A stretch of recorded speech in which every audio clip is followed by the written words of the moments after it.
한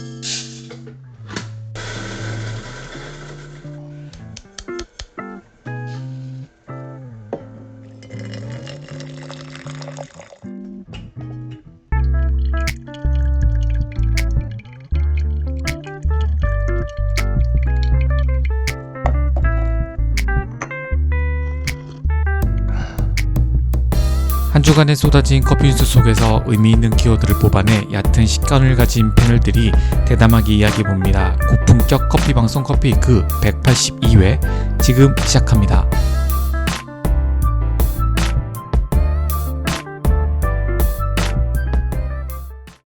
안녕하세요. 커피 만드는 마케터 위노입니다. 안녕하세요. 원두 속에서 헤엄치고 싶은 로빈입니다. 한 주 동안 어떻게 지내셨나요? 밀린 숙제를 좀 했어요. 유튜브? 네, 유튜브로 하기보다 팟빵에서 다뤘던 내용들을 유튜브에 올리는 작업을 한 6-7개를 한 번에 또 올렸네요. 네.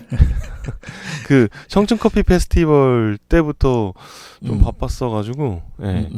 그거 좀 올리고 기존에 이제 찍은 것들 정리하고 있고 편집점 잡고 있어요. 네. 다음 로빈님이 찍은 영상은 또 언제쯤 업로드가 돼요? 그러면 최대한 편집을 많이 안 건드리면 바로 올릴 수 있을 것 같은데 뭐라 어떻게 해야 되지? 저희가 얕은 식견이잖아요. 그렇죠. 그런 면에서는 그냥 바로 올려도 상관없는데 또 그냥 올리기에는 너무 얕은 거 아닌가라는 생각이 막 들어서 고민 중이에요. 지금 영상을 그라인더만 해도 지금 2개 찍어놨는데 교차 편집을 할지 지금 고민을 하고 있어요. 네. 저 요즘 또 열심히 커피 공부하고 있거든요. 네. 그럼 뭐 얕은 식견이 좀 짙어지나요, 이제?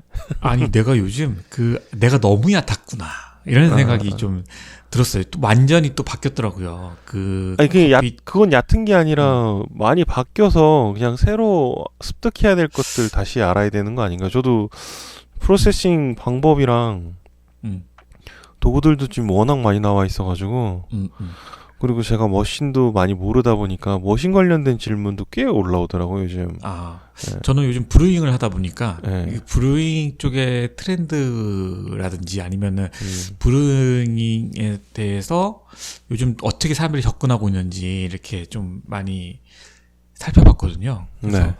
거의 오늘 한 2시간 정도를 브루잉 쪽에만 이론 공부를 좀 했었던 것 같아요. 아무튼 그건 조만간 제가 정리해서 한번 이야기 해드리기로 하고 네. 지난주 제가 방송 모니터링 해보니까 이게 제가 이사를 왔잖아요. 그래 보니까 네. 방이 아직 채워져 있지가 않아요. 제 방이.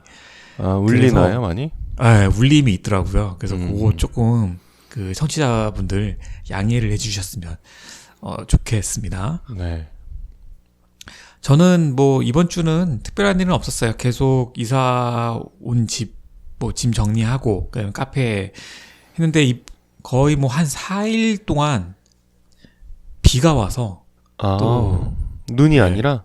눈이 아니고, 이번에는 비가 와서, 내일 또 비가 온다는 얘기가 있었고, 오늘 하루 비가 안 왔거든요. 계속 비가 와서, 거기에 강제 거리두기를 했죠. 손님들도 별로 없었나 보네요. 맞아요. 없었고. 조금 완화됐는데. 완화됐어도 여전히 제주는 5인 이상 못 모이기 때문에 네, 그게 되게 타격이 큰 것 같아요. 아니 전국이 똑같죠. 5인 이상 모이지 않는 거는 그러니까. 전국 어디서나 5인 이상 모이지 말라고 되어 있으니까. 테이크아웃 하시는 분들도 기존 고객들 중에 테이크아웃 하시는 분들도 꽤 되지 않았었어요? 그렇게 많지는 않았어요. 비가 오고 막 그래 버리니까 네. 안 나오시는 것 같아요. 네, 그래서 제가 아직 제주 내려갈 때가 안 됐나 보네요. 그러면은 공부를 많이 해두세요. 그동안. 토익 900 이상 맞아야 된다는 소문이 그럼요. 진짜군요. 네. 네. 토익 900에 알죠? 그 중국. HSK까지 있어야 되나요? 네. 아무튼 이 정도로 그냥 듣고 하고요. 저희 홈페이지 또 알려드려야죠. 네. 네, 저희 커피위크 공식 홈페이지가 있습니다. mycoffeeweek.com 여기로 들어오시면 저희 커피위크 공식 홈페이지에 접속하실 수 있으시고, 여기 들어오시면 뭘 할 수 있냐? 일단은 쇼핑몰이 오픈돼 있어요. 그래서 네. 커피위크에서 만든 굿즈들이 있거든요. 그 굿즈들도 여러 가지가 있어서 구매를 하실 수도 있으시고, 그 다음에 뭐 굿즈들 뭐 가방도 있고, 그 다음에 버튼들도 있고 여러 가지가 있죠.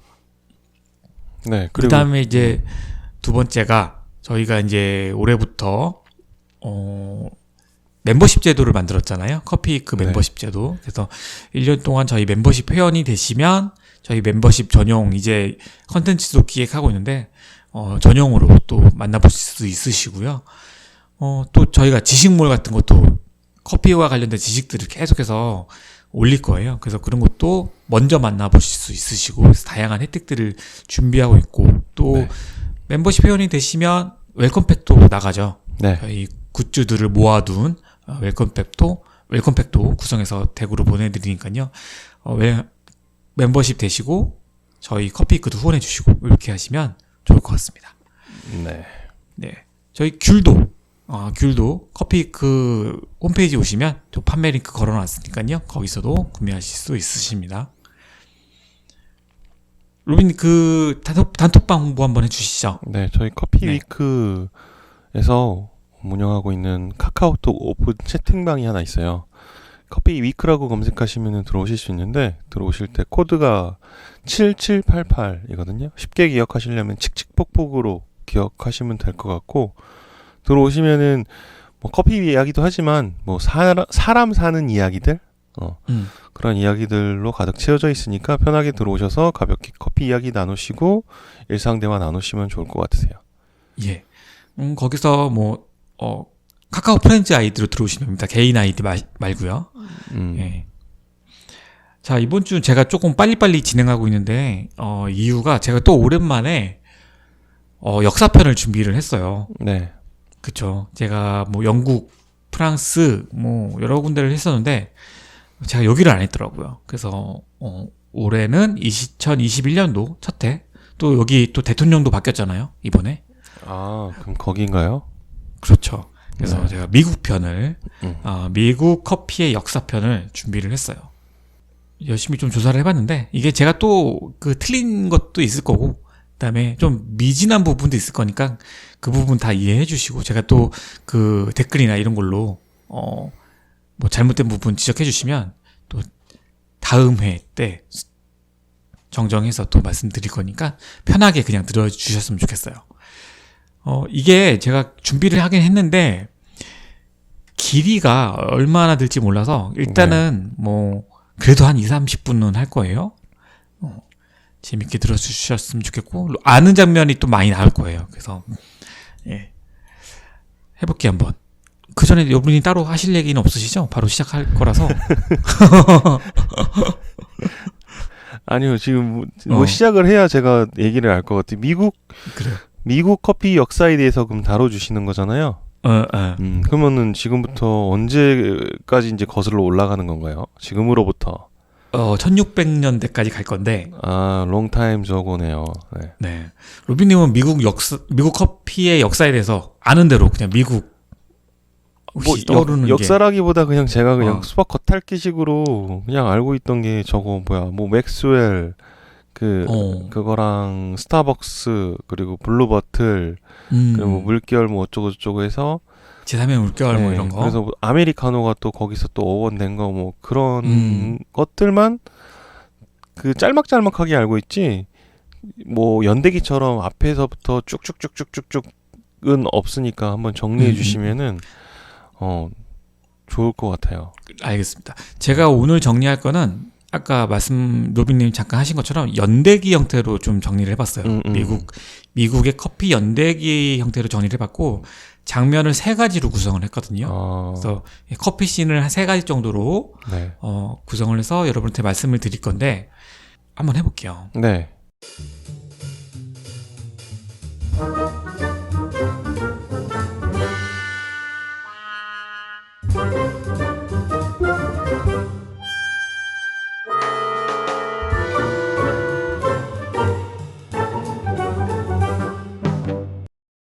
미국 커피 역사 장면 1.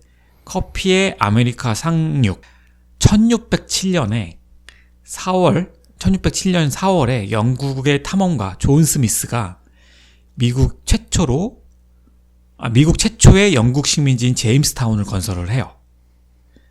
그리고 제임스타운을 본거지로 하는 버지니아라는 식민지를 이제 만들었고 거기에 첫 번째 지도자였어요. 이 존 스미스가 누구냐면 아까 제가 그냥 직업은 말씀 안 드렸는데 이 사람은 선장이자 군인이자 탐험가였어요. 그래서 미국에 이제 상륙하기 전에 전 세계의 여러 곳을 돌아다니는 탐험가였던 거죠. 자, 그 로빈이 만화 영화 중에 네. 1995년도에 개봉한 디즈니 영화 포카혼타스 아세요? 포카혼타스는 알아요. 보셨어요? 예, 봤는데 그게 저거 아닌가? 포카혼타스가 그 인디안 추장의 딸이죠. 네. 이 디즈니 영화 중에서 이 포카혼타스라는 영화가 처음으로 실화를 바탕으로 만든 거래요. 이게 그 미국이 아니죠. 아메리카 원주민 여성인 포카혼타스의 이야기를 다루고 있는데 그 주된 내용이 뭐냐면 버지니아 회사를 통해 신세계로 온 영국인 존 스미스와 있었던 사건을 각색한 영화래요. 그래서 존 스미스 역할을 했던 사람은 멜 깁슨이 연기를 했어요. 자, 어쨌든 이 존 스미스가 이제 왜 제가 이 얘기를 했냐면 미국의 커피를 소개한 최초의 사람이기 때문이에요. 자, 1607년에 미국에 도착을 했다고 했잖아요. 이 당시만 해도 영국에는 커피가 잘 알려지지 않았었어요. 근데 프랑스나 이탈리아에도 이제 커피가 조금 알려지기 시작한 시기인데 존 스미스가 이 당시에 벌써 미국에 커피를 소개한 거야. 어디서? 존 스미스는 아까 탐험가였다고 했잖아요. 이 사람이 터키에서 한동안 살았던 거예요. 그래서 네. 터키에서 커피 문화를 배웠고 커피를 알게 되었어요. 그래서 커피에 되게 익숙해져서 그거를 계속해서 어딜 가든지 갖고 다녔던 거지. 이브릭? 그래서 그랬겠죠. 그래서 미국에 커피를 소개를 한 최초의 사람이 이 존 스미스라는 사람이고 포카혼타스의 주인공. 그 포카혼타스와 영화에서는 러브씬을 찍었는데 러브 관계였는데 실제로는 러브 관계는 아니었다고 해요. 포카혼타스는 다른 사람이랑 결혼했어요. 자, 어쨌든 간에 이제 1607년에 그렇게 존 스미스가 커피를 미국에 소개를 했고 거기서 약 62년이 지난 후 1669년에 도로시 존스가 처음으로 보스턴에서 커피를 팔 수 있는 라이선스를 최초로 획득해요. 그러니까 우리나라로 치면은 이제 카페 허가를 받은 거예요.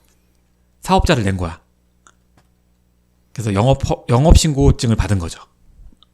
그리고 1002년 후 1671년에 보스턴에 런던 커피하우스와 구테리지 커피하우스가 처음으로 문을 열어요. 먼저 열었던 거는 런던 커피하우스였어요.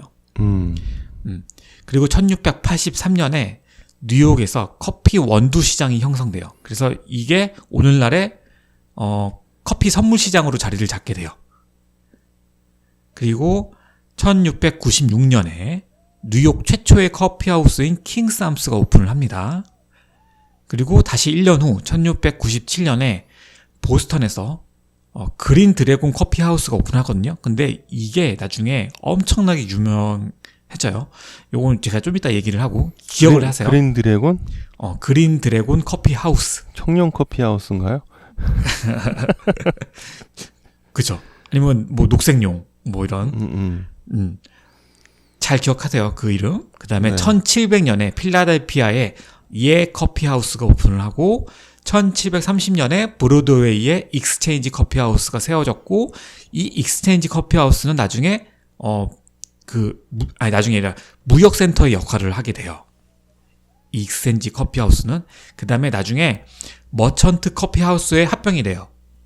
그리고 다시 그 커피하우스는 1784년에 뉴욕 은행으로 바뀌고요. 그다음에 1790년에 최초로 주식을 판매한 장소가 돼요. 그래서 보면 카페에서 시작했는데 나중에 뭔가 무역센터 역할, 무역시장 역할도 하고 커피 선물 시장도 형성되고 뭐 여러 가지가 생기죠. 네, 경제 중심 역할을 하는 것 같은데요. 그렇죠. 그래서 1607년 존 스미스가 처음에 이제 상륙한 이후 한 150년 정도, 200년 사이에 전 뉴 잉글랜드 전역에서 커피하우스가 엄청나게 번성을 해요. 그런데 그렇다고 커피가 엄청나게 많이 팔렸냐? 그건 아니에요. 여전히 수량으로 보면은 차가 많이 팔렸어요. 홍차가 되게 많이 선호되는 음료였고 1773년에 보스턴 티파티 사건 이후로 미국인들은 차가 아닌 영구적으로 이제 커피를 선택하게 됩니다. 자, 이제 여기서 장면 1이 끝나고 장면 2로 넘어갈게요. 장면 2는 뭐냐면 보스턴 티파티 사건. 이거는 우리가 방송에서 되게 여러 번 얘기를 한 거라. 네, 보스턴 차 사건. 보스턴 차 사건. 뭐 우리 세계사 시간에도 많이 배우는 사건이기도 하고 해서. 근데 이게 생각보다 이야기가 좀 깊어요. 얘기가 길어요. 우리는 되게 간단하게 배웠잖아요. 네. 근데 요거를 제가 조금 더 깊이 한번 들어가 볼게요. 보스턴 티파티 사건이 어떤 사건이었는지. 자, 1764년에 영국에서 식민지의 과세를 늘리기 위한 설탕법과 타운젠트법을 제정을 해요.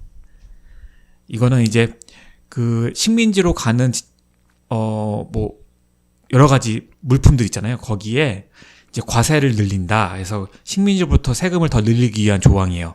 당연히 이 조항에 해당되는 나라의 식민지 사람들은 되게 싫어했겠죠. 요거를. 그래서 불만을 가지고 있었어요. 그러다가 1773년에 10년 후에 영국 의회에서 차 조례를 제정해요. 차법을 제정해요. 티 액트라고 부르는데 이 차법이 뭐냐면은 원래 관세를 엄청나게 늘렸던 이 설탕법, 타운젠트법하고 전혀 반대되는 거예요. 뭐냐면 북아메리카 이 13개 식민지에 대해서 동인도 회사가 관세 없이 차를 팔 수 있도록 인정한 것이에요.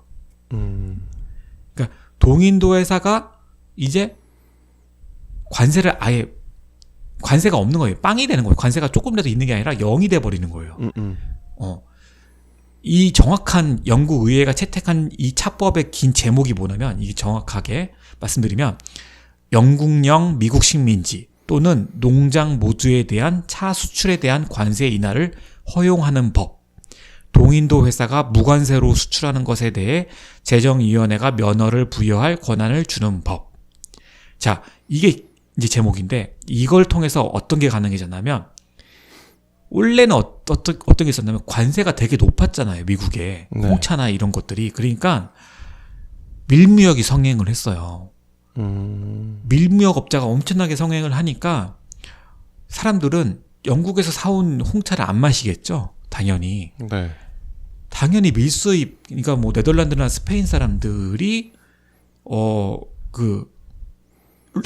네덜란드나 스페인으로부터 밀수입한 것들을 사서 먹겠죠, 더 싸니까. 그러다 보니까 영국에 차가 남아 도는 거예요. 잉여가 생기기 시작하는 거지. 근데 이 차법을 통해서 뭐가 가능해졌냐면, 식민지 상인과 밀무역 업자가 취급하던 홍차보다 더 싼 가격으로 공급해지는 게 가능해졌어요. 근데 이게 목적은 뭐다? 이거는 동인도 회사가 이제 경쟁력을 상실했어요. 왜냐하면 너무 비싸고 또 잉여가 막 창고에 쌓이고 하고 하니까 이 동인도 회사를 살리려고 그렇게 했던 거예요. 식민지에다가 팔아먹으려고. 그랬더니 이 조례가 화근이 됐던 거예요. 왜냐하면 많은 식민지의 개척민들이 이 밀무역으로 생계를 유지하고 있었거든요. 그런데 정부 주도로 특정 회사, 그러니까 동인도 회사가 특권적인 이익을 가져올 수 있게 된 거예요. 당연히 이 제도를 좋아하지 않았겠죠? 네. 그러다 보니까 이게 보이콧이, 이제 굉장히 그 광범위하게 보이콧이 이루어졌어요. 그래서 결론적으로는 이 보스턴 차 사건이 일어나게 된 건데, 자, 이제 보스턴 사건으로 들어가 볼게요. 이건 이제 누가 계획하고 누가 진행했는지. 자, 보스턴 차 사건은 우리가 그림으로 된 거 보면은 거기에 그 인디안 원주민들이 한 걸로 보이거든요. 네. 근데 실제로는 인디안 원주민들이 한 게 아니에요. 요거는 Sons of Liberty라는 급진파, 그러니까 자유의 아들이라는 급진파의 시민 조직이 있었어요. 그 조직의 사람들이 아까 제가 기억하라고 했던 카페, 커피하우스, 청룡 카페, 네. 그린 드래곤 커피하우스 여기에 모여서 계획을 세워요. 모의를 세워요. 그리고 그들이 아메리카의 원주민으로 위장을 했어요. 위장을 해서 보스턴 항구에 정박해 있던 동인도 회사의 배에 다트머스 호, 노호, 해리호에 실려있던 340 이상자의 차를 바다에 버려버립니다. 이 사건 때문에 정확하게 독립전쟁이 바로 시작됐다고 할 수는 없어요. 하지만 이런 여러 가지 영국의 정책들 있잖아요. 이 정책들 때문에 식민지 개척민들의 불만이 되게 커졌고 이게 독립전쟁의 큰 원인 중에 하나가 되었던 거죠. 자, 일단은 영국의 보스턴 차 사건이 이제 일어났어요. 그런데 이게 잘 또 무마했으면 영국 의회가 모르겠는데 탄압했어요. 그래서 학살 사건이 일어나요. 5명을 학살을 시켜요. 그리고 보스턴항을 봉쇄했고 군대를 주둔시켰고 그 다음에 역으로 손해배상을 청구했어요. 그럼 당연히 보스턴 시민들이 어떻게 했어요? 배상 거부하고 시위를 벌였겠죠. 네. 그런데 저항의 방식 중 하나가 어떤 거였냐면 원래 차를 마셨단 말이에요. 네. 근데 우리 이제 차 안 마실래. 차를 끊고 이제 커피를 마시자. 그래서 영국 차의 불매 운동이 일어나요. 그러면서 이제 그 저항심 때문에 커피 소비가 폭발적으로 늘어납니다. 그래서 이제 그 아까 로비님이 아메리카노의 어원 말씀하셨잖아요. 네. 커피 소비량이 폭발적으로 늘어나는데 커피는 제한돼 있기 때문에 양을 늘리기 위해서 물을 탔다라는 이야기의 이야기가 여기서 나온 거예요. 좀 더 많이 마시려고 물을 그렇죠. 타면서 그렇게 연하게 된 거구나, 에스프레소. 네. 그렇게 된 것도 한 가지의 이제 뭐 설로 일려고 있고. 자, 이제 영국차 불매운동이 시작됐어요. 그 미국 시민들로부터. 아직까지는 미국 시민은 아니죠. 근데 이제 그 미국의 매사추세츠 하원 의회가 이 민중운동에 동조를 해요. 그래서 혁명정부의 모체를 구축했어요. 혁명정부의 모체를 구축했다는 건 약간 느낌이 뭐냐면 뭔가 새로운 정부를 만든 것 같은 느낌이 들죠. 네. 다른 노선을 가겠다는. 이것 때문에 1775년에 영국 정부와 미국 식민지 간의 첫 번째 무력 충돌이 벌어져요. 이게 미국 독립전쟁의 포문을 연 렉싱턴 콩코드 전투라고 합니다. 자, 이렇게 한번 이제 전투가 일어나기 시작하면서 상황이 굉장히 급박해지기 시작하죠, 이제.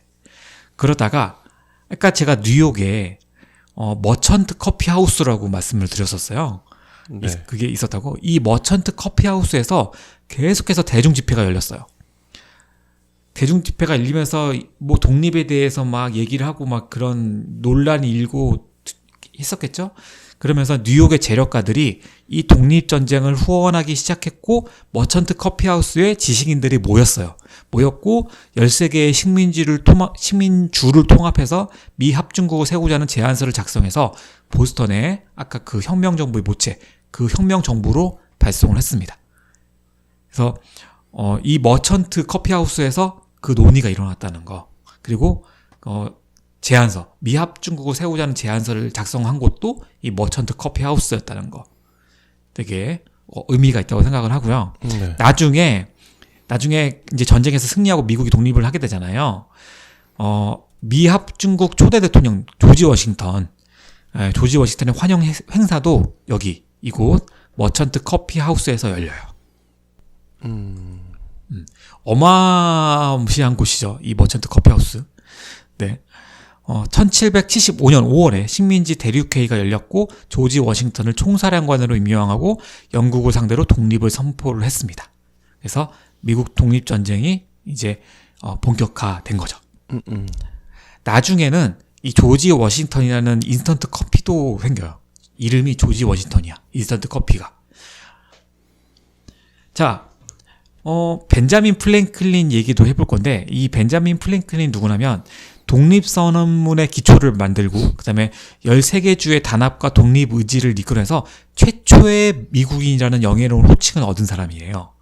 근데 이 사람을 왜 얘기하냐? 이 사람은 미국 역사에서 커피 애호가로 처음 언급되는 인물이에요.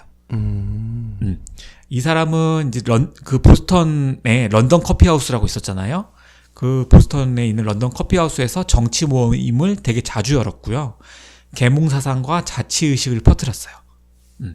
자, 계몽사상은 어디서 시작됐냐면 프랑스에서 살롱 문화, 여성들이 카페를 갈 수 없던 시절에 커피를 마시기 위해서 시작했던, 가정에서 커피를 마셨던, 그리고 커피와 함께 지식인들을 모여서 같이 다가와 문화를 즐겼던, 영유했던 그 살롱 문화에서 계몽 사상이 시작됐거든요. 그 계몽 사상이 이 벤자민 프랭클린한테도 영향을 받았던 거죠. 영향이 온 거죠. 그래서 보스턴에 있는 런던 커피하우스에서 정치 모임을 열면서 계몽 사상과 자치 의식을 그 정치인들한테 계속 퍼뜨려요. 퍼뜨리면서 이제 이런 명언도 있어요. 나는 런던 커피하우스에서 만나는 모든 정직한 영혼들을 사랑한다라고 말할 정도로 이 커피하우스에서 만나는 사람들을 되게 소중히 여겼다고 합니다. 되게 재미있는 것도 있어요. 프랭클린은 원래는 수입업자였거든요. 네. 수입업자였는데 자기 이름을 내건, 벤자민 프랭클린이라는 이름을 내건 원두도 유통을 했었어요. 원두 유통을 했었고, 그 다음에 여행을 떠날 때면 커피 원두를 꼭 챙겨갔고요. 그 다음에 어머니 이름이 땡땡땡이었는데 그 집안에서 후일에 세계적인 커피 브랜드가 나타나요. 자, 어머니 이름은 뭐였냐면 에비아 폴저예요. 에비아 폴저. 에비아 폴저. 에비아 폴저. 그래서 미국의 맥스웰 하우스와 어깨를 나란히 겨루는 세계적인 커피 브랜드 폴저스 커피가 여기서 나타나요. 그래서 벤자민 프랭클린의 어머니인 에비아 폴저 집안에서 나중에 폴저스 커피가 설립이 되는 거죠. 이렇게 하니까 되게 뭔가 정치랑도 연결이 돼 있는 게, 미국의 커피가 되게 뗄래야 뗄 수가 없고 커피로 갈 수밖에 없었구나 라는 생각이 이제 들었고, 또 한편으로 뭐냐면 그러면 이거 약간 음모론, 그러면 이게 홍차를 버리기 위해서, 홍차를 포기하고 커피를 받아들인 거, 굳이 커피가 아닐 수도 있었잖아요. 코코아를 받아들일 수 있었는데 커피를 받아들인 건 혹시 집안에 커피를 유통하는 사람들이 있었기 때문에? 이건 음모론이에요. 돈 벌라고? 왜냐면 조지 워싱턴도 커피를 수입했던 사람이라고는 어떤 문헌에 나와 있어요. 제가 한 10가지의 문헌을 좀 살펴봤거든요. 근데 이제 그런 약간 음모론이에요. 이거는 길 수도 있고 아닐 수도 있고. 그런 게 재밌었다. 그런 게 좀 느낌도 일정도 있었다. 자, 이제 그렇게 해서 이제 미국이 독립을 하게 됐고, 독립 후에 18세기 말 1700년대 후반에 이제 커피 산업은 놀라운 성공을 거둡니다. 독립전쟁을 한참 하고 있고 남북전쟁도 막 일어나고 있을 때였어요. 원래는 럼하고 브랜디를 군대에서 먹었대요. 근데 이거는 안 되잖아요. 취하잖아. 그래서 커피가 들어가요. 거기에, 군대에. 원래는 미국의 커피 수입량이 연간 1200만 파운드였는데 이 당시에 전쟁 때 3800만 파운드로 3배 이상, 300% 이상 급등해요. 증가해요. 그래서 남북전쟁 동안에 이 카페인에 크게 의존했던 군인들한테 이게 굉장히 커피가 극적인 영향을 미쳤고, 일일이 원두를 그라인딩 할 수가 없잖아요. 로빈님이 예전에 찾았던 네. 총 개머리판. 개머리판에 뭐가 있었죠? 그라인더가 그라인더가 있었잖아요. 예, 그 정도로 커피가 굉장히 중요했었는데 더 빠른 커피 배급을 얻을 수 있는 방법이 필요했던 거지. 그래서 결국 그 방법을 찾다가 오늘날 우리가 알고 있는 인스턴트 커피가 생겨나기 시작한 거죠. 맞아요. 그래서 제가 그거까지는 조사를 안 했는데 일본계 미국인 45도인가 그 사람이 이제 발명을 했죠. 인스턴트 커피를. 그런데 이제 대량으로 생산하고 하는 시설은 이제 미국에서 만들었어요. 1850년에 샌프란시스코에 최초의 커피 회사인 파이오니어 스팀 커피하고 스파이스 밀스라는 커피 회사가 생겨요. 이 회사는 상업적으로 대량 생산하는 최초의 회사였어요. 커피를. 그래서 여기서 이제 나온 브랜드가 아까 얘기한 폴저스 커피입니다. 그 다음에 1892년에 맥스웰 커피하우스가 출범을 하고요. 1966년에 미국에는 최초의 커피 체인인 피츠커피가 만들어져요. 그래서 피츠커피는 캘리포니아 버클리에서 작은 매장으로 시작했는데 네. 현재는 200개 이상의 이제 그 커피 체인이 있습니다.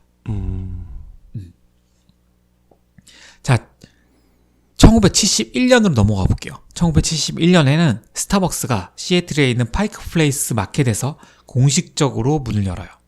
근데 이제 이 당시까지만 해도 스타벅스는 원두를 파는 공간이었어요. 커피를 팔진 않았고 음료를 팔진 않았고 그러다가 1982년에 11년 후에 사업가였던 하워드 슐츠가 스타벅스에 합류를 하게 되는데 하워드 슐츠가 밀라노로 여행을 다녀와요. 다녀온 후에 이제 우리는 이제 커피를 원두뿐만 아니라 이제 커피랑 에스프레소 음료도 판매를 해야 된다라고 주장을 해요.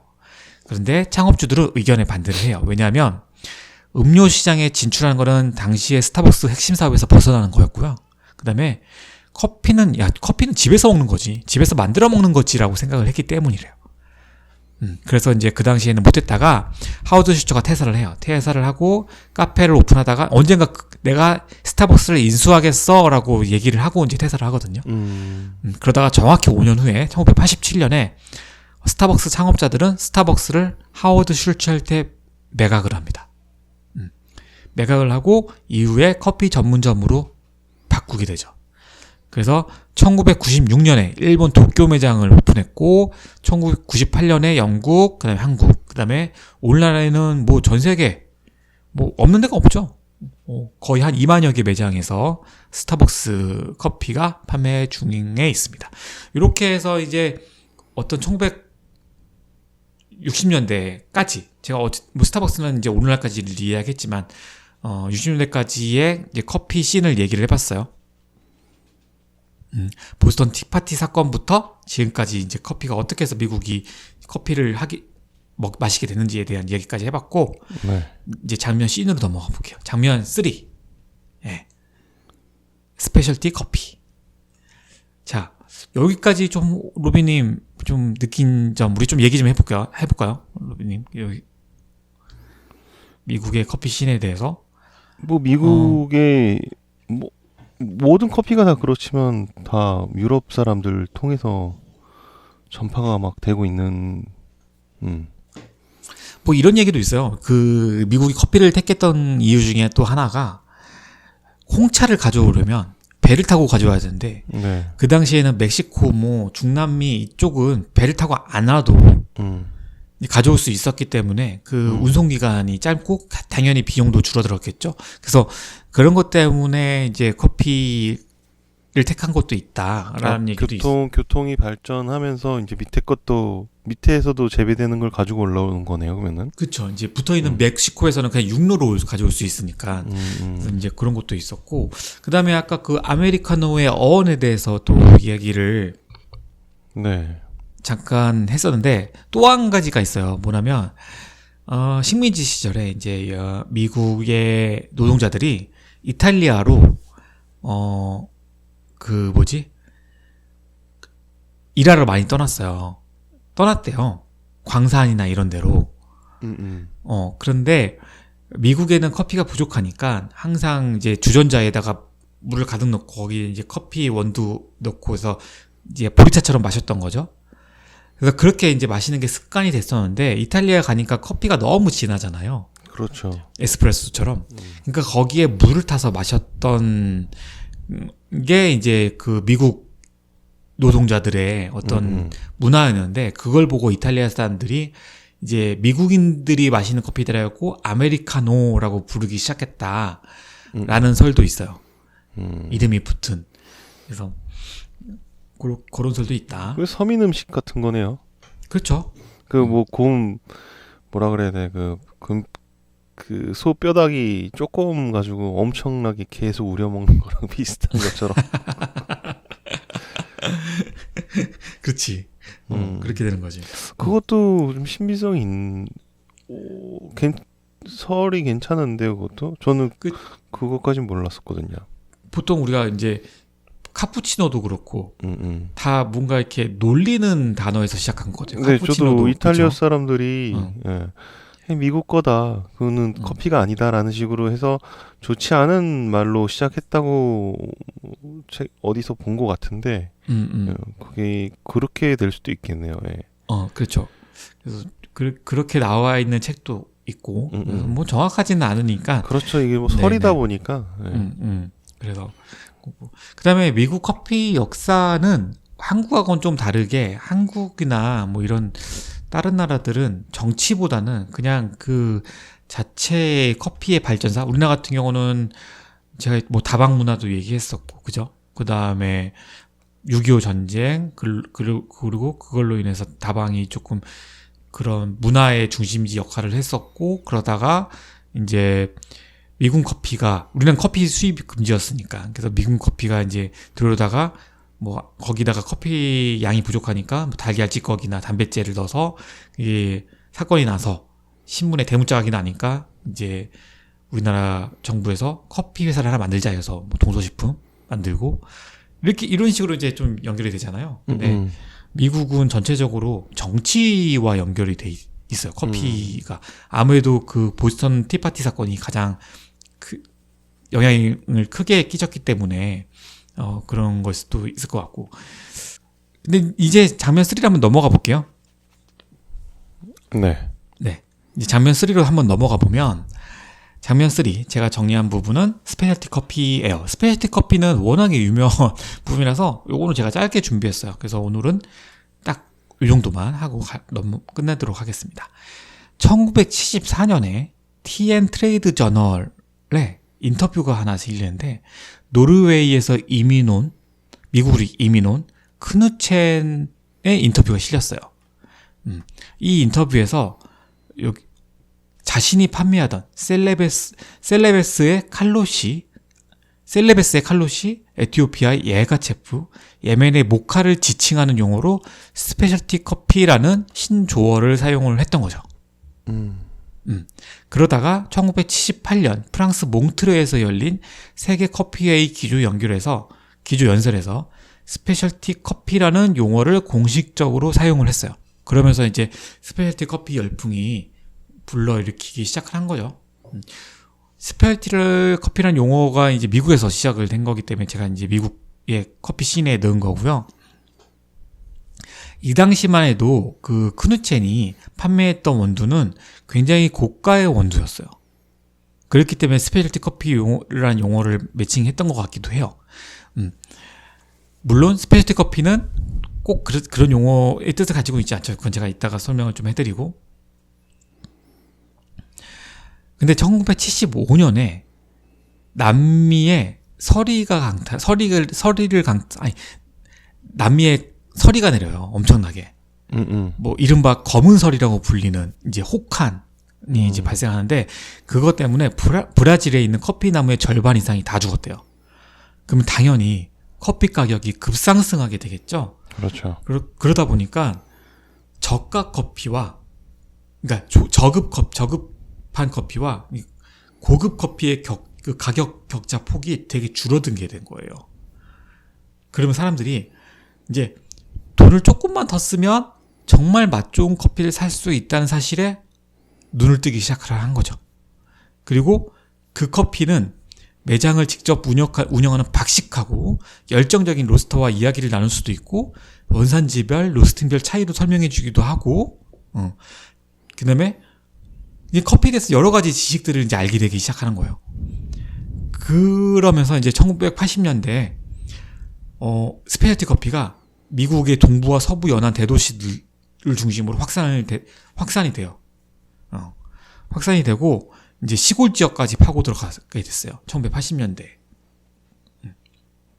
그래서 이 당시에 이제 베이비붐 세대가 베이비붐 후반 세대 여피족이라고 하는데, 여피족이 뭐냐면 이게 젊은 신지식인들이라고 보시면 돼요. 그래서 이 여피족이 대세로 떠올랐던 그 경기가 좋았던 시절인데, 이 사람들은 지금의 욜로족 같은 사람들이었어요. 그러니까 화려한 나를 위해서 돈을 쓰는 사람들. 그래서 이 사람들한테는 스페셜티 커피가 되게 잘 어울리는 음료였던 거죠. 근데 이제 이 당시에 미국의 로스팅 업체들이 되게 많았는데, 이 로스팅 업체들을 장악하고 있던 전국 커피 협회가 있었어요. 우리나라도 커피 협회 많잖아요. 근데 여기도 커피 협회가 있었는데, 이 커피 협회가 작은 가게들을 되게 무시를 했나 봐요. 작은 가게들의 어떤 신입 회원들을 되게 무시를 했었나 봐요. 그래서 이 새롭게 스페셜티 커피 안으로 들어온 사람들, 이 사람들은 이 전국 커피 협회랑 안 놀고 전국 스페셜티 푸드 트레이드 협회 여기랑 이제 같이 해서 1년에 2번씩 내셔널 팬시 푸드 앤 컴팩션 쇼를 개최를 했대요. 이렇게 쭉쭉 하다 보니까 나중에 이거 우리들끼리만 좀 해야 되겠다 해갖고 자신들만의 단체를 조직을 하고 싶어져서 1982년에 10월에 동해안과 서해안 양쪽에 커피 이상주의자들이 샌프란시스코에 만나서 루이자 호텔이라는 그 응접실 바닥에서 헌장을 만들어요. 전국 헌장을 만들어서 42명의 회원이 서명을 해요. 서명해서 뭘 만들었냐? 미국 스페셜티 커피 협회를 만듭니다. 1982년에 만들었어요. 그래서 1982년이요? 네. 의미 꽤 있는 됐죠. 숫자 같은데요. 네. 그래서 어쨌든 간에 여기는 작은 이제 스페셜티 커피를 취급하던 사람들이 모여서 만든 거였고, 네. 이 모임에서 이제 커피의 맛과 향미를 평가하는 기준을 제시하고 방법을 연구하기 시작을 해요. 근데 여기에 큰 영향을 줬던 사람은 아까 제가 크누첸 여사, 처음에 스페셜티 커피라고 신조어를 만들었던 그 크누첸 여사로부터 이제 영향을 받은 건데, 그 크누첸 여사가 말했던 스페셜티 커피는 뭐냐? 커피가 재배되는 그 때루아로 인해서 발현되는 유니크한 품종향을 가진 커피, 이거를 스페셜티 커피라고 불렀던 거죠. 근데 이제 최근에는 여기 이제 몇 가지가 더 추가되는데, 자연스럽게 추가될 수밖에 없는 건데, 추적이 가능해야 된다.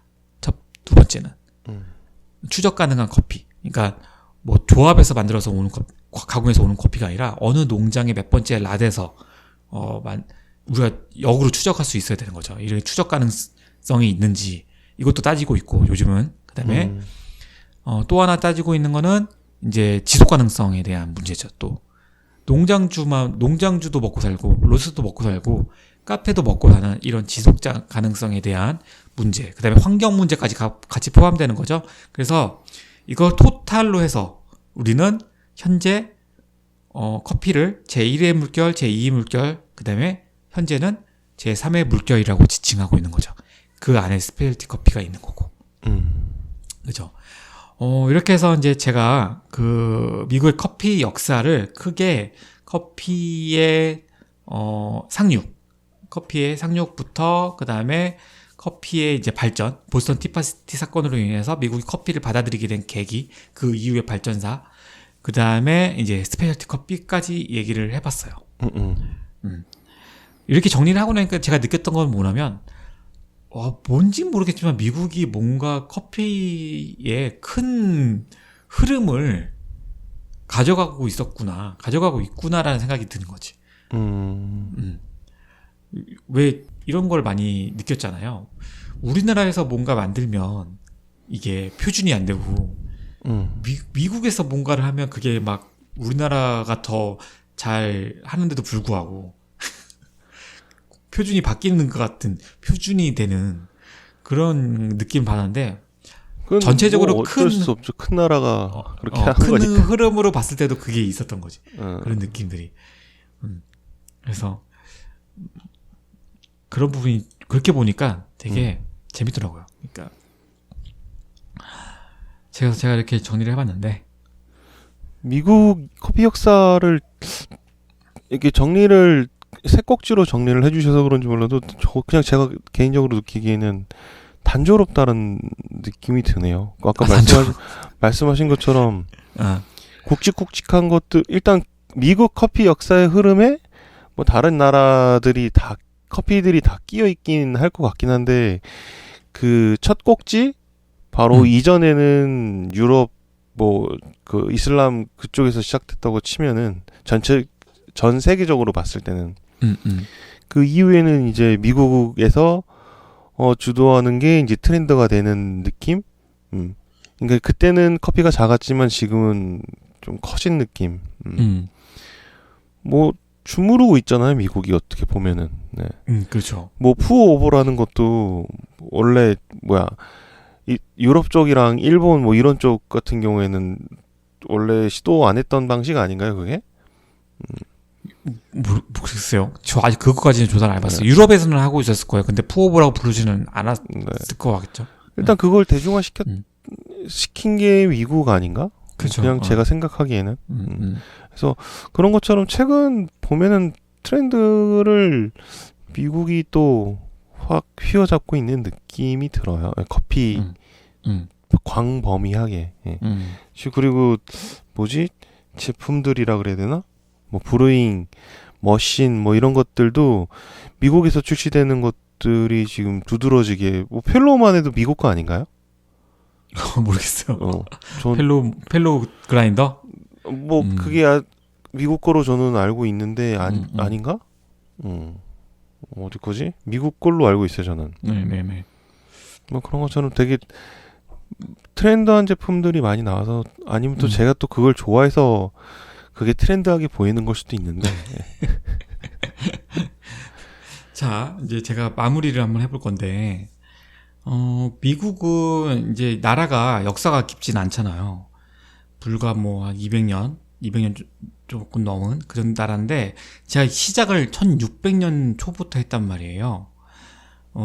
그 이유는 뭐냐면, 미국이라는 나라가 그러니까 독립해서 생겨나기 전부터 이미 미국이라는 큰 대륙은 유럽이랑 커피를 동등하게 시작하고 있었어요. 그러니까 유럽보다 더 늦은 게 아니라 1607년에 이미 커피가 소개됐기 때문에 거의 유럽이랑 비슷한 속도였거든요. 유럽에 소개된 속도가. 오히려 제가 알기로는 그 프랑스의 최초의 카페라는 르크로코프 여기보다 더 빨리 커피가 들어왔어요. 그러니까 맞을 거예요, 아마 그게. 그래서 그래서 유럽과 커피의 시기를 같이 했다. 비록 나라는 늦게 시작했지만 이렇게 이제 정리를 해볼 수 있고, 어쨌든 간에 미국이 홍차가 아닌 커피를 받아들이기 시작하기로 결정하면서 이제 그 엄청나게 커피의 발전이 이루어지죠. 세계적인 기업들이 나타나기 시작하면서. 향후에 또 미국이 어떤 커피 씬을 떠내려갈지, 네 번째 커피 씬이 또 무엇이 될지 지켜보면 재밌을 것 같아요. 자, 제가 이제 준비한 소식은 이야기는 여기까지입니다. 뭐 방송 그렇게 길긴 아닌데 짧고 굵게 끝났고, 저는 길어질까봐 일부러 확 줄이신 것 같은데. 아니 근데 생각보다 많이 이렇게 씬이 없어요.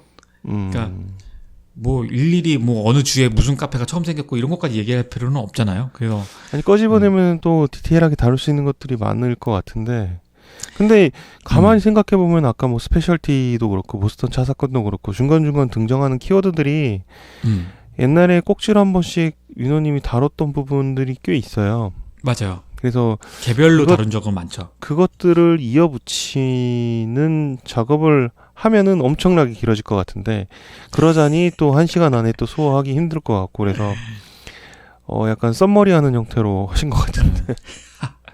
근데 조금 제가 동인도 사건이랑 이게 연결이 돼 있어갖고 그 동인도 편 보시면 조금 더 연결이 될 거예요. 왜냐면 제가 동인도 편 따로 했었고 프랑스 편 따로 했었고 영국 편 따로 했었잖아요. 그러면 이걸 다 연결해서 들으면 하나의 거대 유니버스가 생깁니다.